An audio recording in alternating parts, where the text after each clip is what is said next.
Spoštovani gospod predsednik Državnega sveta, spoštovani državni svetniki, spoštovani gospod profesor.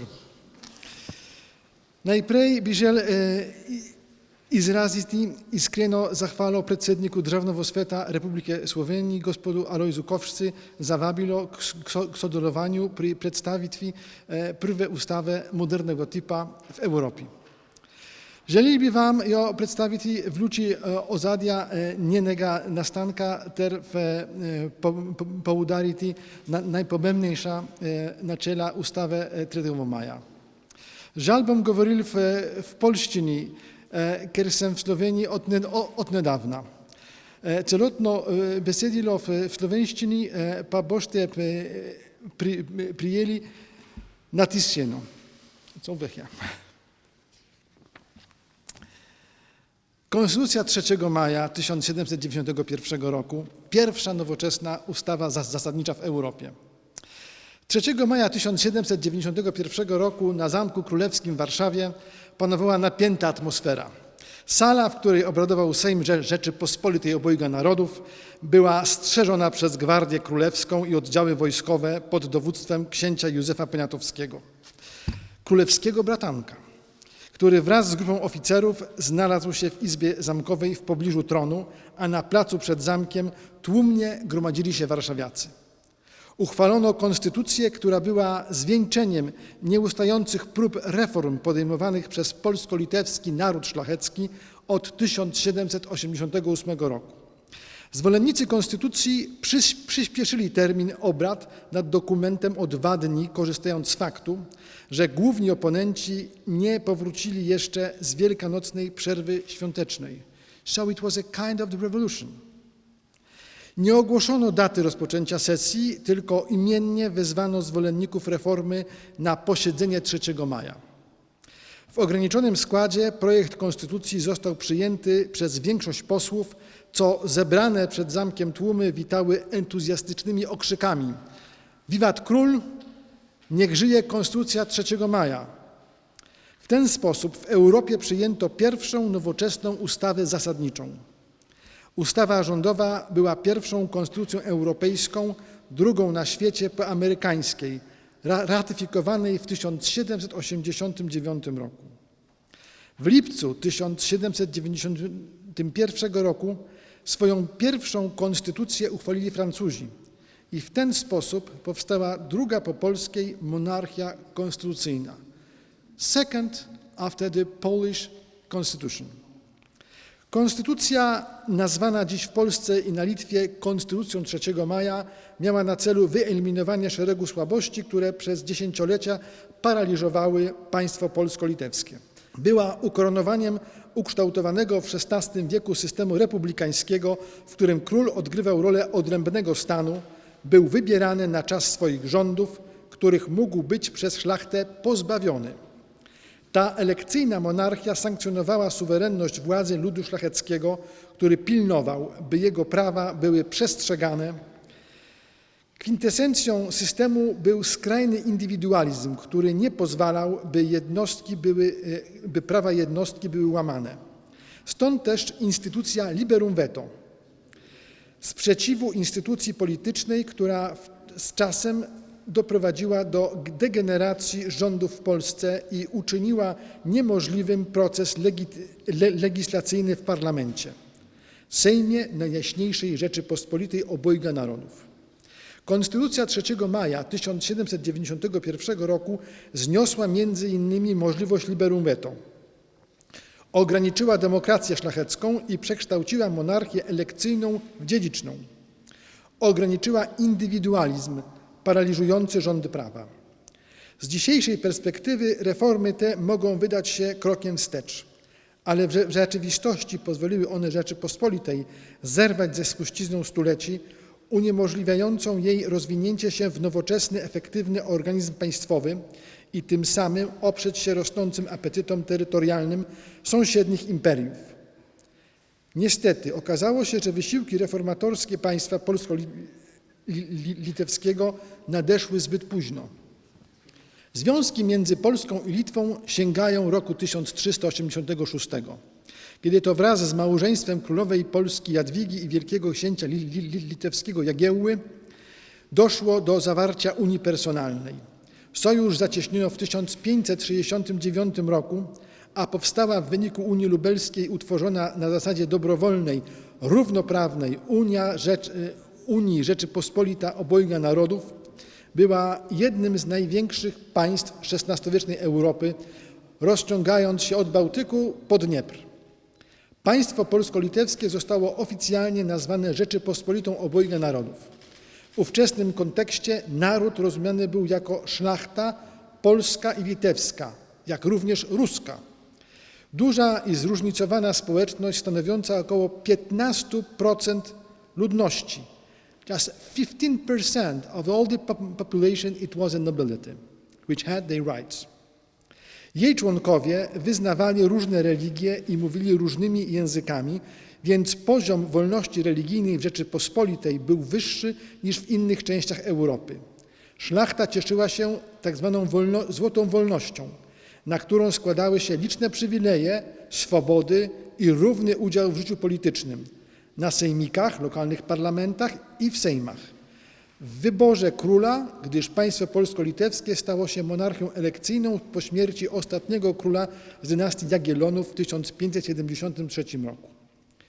W czasie, gdy większość krajów europejskich wkraczała na ścieżkę centralizacji, absolutyzmu i wojen religijnych, Rzeczypospolita eksperymentowała z decentralizacją, demokracją szlachecką i tolerancją religijną.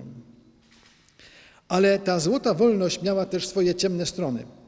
Polska, litewska oraz ruska arystokracja troszczyła się przede wszystkim o własne przywileje, a nie mogąc uzgodnić kandydata z własnego grona, szukała pretendentu do warszawsko-krakowskiego tronu za granicą. Zagraniczni królowie często podporządkowywali pozycję Rzeczypospolitej interesom własnej dynastii i państwa, będąc jednocześnie zmuszani do ciągłego poszukiwania konsensusu z silną szlachtą. Nie tylko słabi władcy, ale i osłabiony Sejm umożliwił utrzymanie swobód szlacheckich, o których niektórzy pisarze polityczni pisali, że są nie swobodami, a swawolami. Zgodnie z zasadą szlachetnej równości każdy poseł mógł zawetować, a tym samym unieważnić wszystkie akty prawne przyjęte na posiedzeniu. Ze względu na taki system polityczny Rzeczypospolita była wyjątkowo podatna na ingerencję sił obcych. Sam jeden przekupiony głos wystarczył, aby zablokować ważne decyzje polityczne i propozycje reform.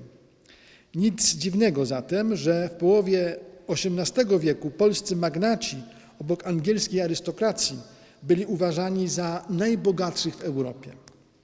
To właśnie złota wolność szlachecka spowodowała narastającą anarchię polityczną w Rzeczypospolitej. W połowie XVII wieku terytorium polsko-litewskie znalazło się w ogniu niszczycielskich wojen określanych jako potop. O tym opowiada przetłumaczona między innymi na język słoweński powieść Henryka Sienkiewicza pod tym samym tytułem. Konflikty, które pochłonęły aż 1/3 ludności, dodatkowo pogłębiły kryzys polityczny w Rzeczypospolitej, która w konsekwencji utraciła rolę wpływowego gracza na europejskiej scenie politycznej. W tym samym czasie jej sąsiedzi umacniali swoje pozycje, zwiększali siłę militarną, tworząc nowoczesne, scentralizowane monarchie absolutne. Coraz bardziej ingerowali w sprawy wewnętrzne Rzeczypospolitej, która od 1717 roku stała się de facto protektoratem Imperium Rosyjskiego. Opór szlachty polsko-litewskiej wobec rosyjskiej supremacji przyniósł w 1772 roku pierwszy rozbiór, w ramach którego Rosja, Prusy i Austria zawłaszczyły około 1/3 jej terytorium, w tym najbogatsze prowincje. Sprzyjające międzynarodowe okoliczności dla zmian nastały w 1788 roku. Rosja i Austria były uwikłane w wojnę z Imperium Osmańskim, jednocześnie Rosja była w stanie wojny ze Szwecją. W tym czasie szlacheccy posłowie Rzeczypospolitej zebrali się na Sejmie, który ustanowiono nadzwyczajnym, nadając mu potem nazwę czteroletniego lub wielkiego. Obradował on w latach 1788-1792, podejmując za pośrednictwem radykalnych reform próbę uratowania Rzeczypospolitej przed ostatecznym upadkiem. W czasie Sejmu Wielkiego życie polityczne Rzeczypospolitej po raz pierwszy od lat rozwijało się w pełni suwerennie i bez zewnętrznych nacisków. Wieści o rewolucji francuskiej wzmogły polsko-litewski ferment społeczny, a wolna prasa szczegółowo informowała obywateli o tym, co dzieje się na świecie. Bierni dotychczas mieszkańcy Warszawy zaczęli interesować się sprawami politycznymi. Szlacheckie stronnictwa reformatorskie przekonały do siebie króla Stanisława Augusta Poniatowskiego, który wraz z przywódcą reformatorów Ignacym Potockim i czołowym przedstawicielem polskiego oświecenia jezuitą Hugonem Kołłątajem przystąpiły do opracowywania konstytucji. Ostateczny tekst przyjęty 3 maja 1791 roku stanowił kompromis między programami konstytucyjnymi i monarchistycznymi, jednocześnie odzwierciedlając wpływy oświeceniowe, w tym koncepcję umowy społecznej Rousseau i monteskiuszowski trójpodział i równowagę władzy ustawodawczej, wykonawczej i sądowniczej. Polska była i jest państwem prawa. Konstytucja dążyła do stworzenia efektywnej monarchii konstytucyjnej, znosząc szkodliwą parlamentarną praktykę liberum veto. Aby ograniczyć obce wpływy, wprowadziła monarchię konstytucyjną zamiast monarchii parlamentarnej. Wzmacniała legislacyjną rolę Sejmu, ograniczała przywileje szlachty, dopuszczając, choć w ograniczonym stopniu, mieszczaństwo do życia politycznego. Umożliwiła obywatelom udział w życiu politycznym, ludność chłopską oddając pod opiekę państwa, nie znosząc jednak jeszcze pańszczyzny, ale dając możliwość wykupu w dobrach narodowych. Pozbawiła część praw politycznych biedną szlachtę, co ukróciło korupcję polityczną. Reformy spotkały się z szerokim poparciem społecznym. Mieszczaństwo oklaskiwało konstytucję, nieco mniej entuzjazmu było na prowincji. Konstytucję poparła natomiast większa część średniej szlachty. Nie wszyscy byli zadowoleni ze zmian, które wniosła nowa konstytucja. Przeciwnicy reform grupy szlachty polsko-litewskiej w obawie przed utratą przywilejów zwróciła się po pomoc do carycy Rosji. Katarzyna Wielka skierowała przeciwko Polsce 100-tysięczną armię, aby rozprawić się z tzw. francuską plagą, za jaką uznano reformy polityczne w Rzeczypospolitej. Kontakty Sejmu z francuskim Zgromadzeniem Narodowym stały się pretekstem do walki z międzynarodowymi działaniami spiskowymi. 18 maja 1792 roku rosyjska armia przekroczyła granice Rzeczypospolitej i wybuchła wojna w obronie konstytucji. Pomimo bohaterskiej walki polscy patrioci ponieśli klęskę, której skutkiem było obalenie konstytucji i drugi rozbiór Polski w 1793 roku. 3 lata później, po trzecim rozbiorze w 1795 roku, Polska i Litwa na 123 lata zniknęły z politycznej mapy Europy. Konstytucja 3 maja obowiązywała niespełna 19 miesięcy, a niektóre jej postanowienia w praktyce nigdy nie weszły w życie. Przez współczesnych była uznawana za najnowocześniejszy dokument tych czasów. Niektórzy idealizowali jej treść, podczas gdy inni krytykowali ją za niedostateczne postępy w wysiłkach reformatorskich. Dla późniejszych pokoleń Konstytucja 1791 roku miała wielkie znaczenie symboliczne. Szczególnie Polacy postrzegali ją jako ucieleśnienie polskiego oświecenia i wynieśli ją do rangi symbolu narodowego, który w XIX wieku pomagał im w walce o niepodległość. Po odzyskaniu niepodległości w 1918 roku Konstytucja 3 maja była honorowana jako symbol niepodległości, całości i obywatelskich cnót Rzeczypospolitej. Zakazana przez komunistów, którzy zabronili świętować rocznicy 3 maja, była nadal obecna w pamięci Polaków, którzy 3 maja 1981 roku ufni w potęgę Solidarności na nowo postawili ją jako wzór wolności politycznej i demokracji.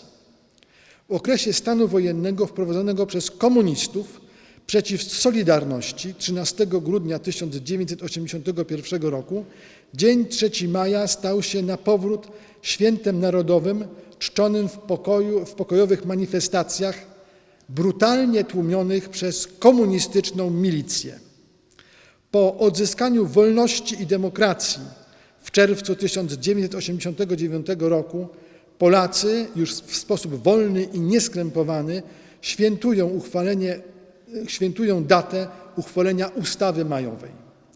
Data uchwalenia Konstytucji zachowuje w pełni swoje symboliczne znaczenie, a 3 maja jest narodowym świętem zarówno w Polsce, jak i na Litwie.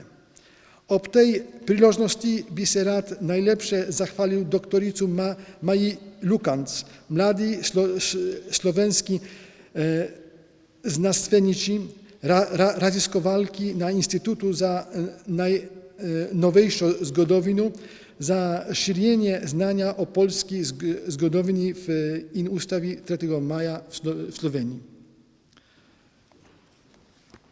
Chwała lijepa.